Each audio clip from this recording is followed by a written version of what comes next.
I think much of what we've seen in the aftermath of 9/11 has been a terrible history on the impact of civil liberties and the conflict with national security. I would actually give us a C minus, and that's being a very generous grader during the Bush years. I mean, you think about all the things that happened. You had the warrantless surveillance conducted by the NSA.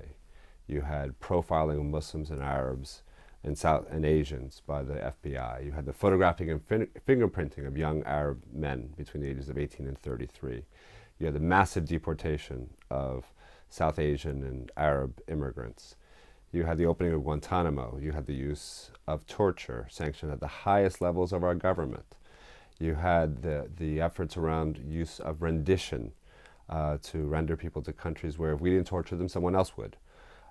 You had the use of Bagram as now a second prison camp with no legal rights.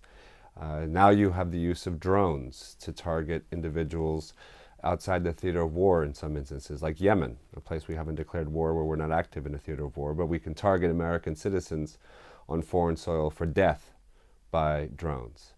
And so when you look at this kind of the last 11 years, you really see this enormous amalgamation of executive branch and military power that has really been to the detriment of our core civil liberties.